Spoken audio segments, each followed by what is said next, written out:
that people rebound from surgery a lot faster when they're in some kind of a rehab program. Of course, people have physical therapists to help them on the road to recovery. But what about dogs who may need that same kind of help? Our Renee Charisma found out. The dogs rule the pool in this Del Mar backyard, but they're not swimming for fun. They're swimming for their survival. Come on, got work to do. Meet Trish Penick, San Diego's only doggy physical therapist. Well, I see you resting your head. A physical therapist for 15 years, she'd used water therapy to help heal her human clients. And I was actually just watching TV one day and saw a dog and a person in a pool.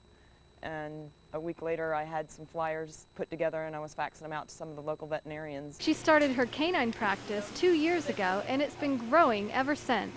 The people are just so grateful because they realize that there aren't many places in the United States that offer this. So they're feeling pretty fortunate to be in our area and have access to this kind of service. There we go. There we go.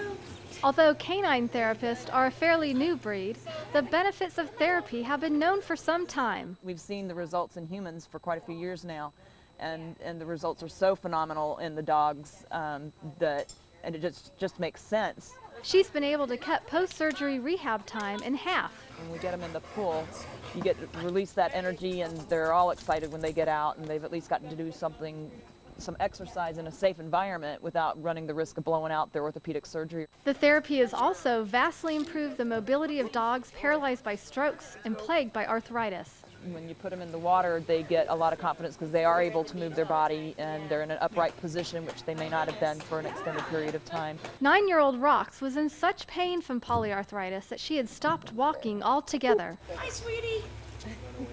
You ready? Up on your feet. There were a couple days when she looked so miserable that I thought to myself, this isn't fair to the dog, it's time. And so I thought I'd give myself a day or two, and then every time she'd perk up the next day a little bit and just give me hope. We're pretty aggressive with our approach to the animal rehab, just like I am with the humans. I don't want to waste any time, and obviously she's quite weak and deconditioned. The dog will tell you when it's time, and she hasn't told me yet, and she seems to be getting better now. Rox's road to recovery won't be easy, but the improvements have been measurable. This was her 4th time swimming, and I'd say she's 400 times better than the first time. It was quite dramatic, the improvement.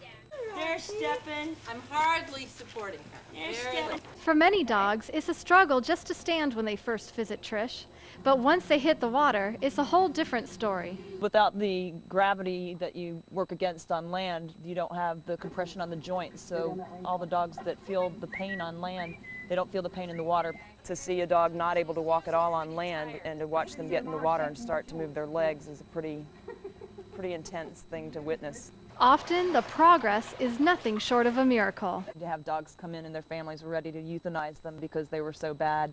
And again, in a few weeks' time, they get better much faster than humans. In a few weeks' time, to see that animal going back to their family, enjoying their quality of life, I mean, that's just, I can't think of anything really much better to be experiencing. Bye-bye, we'll see you, Trish. Bye. And so far, no complaints at all from the dogs, and the owners swear by the results. Well, you know,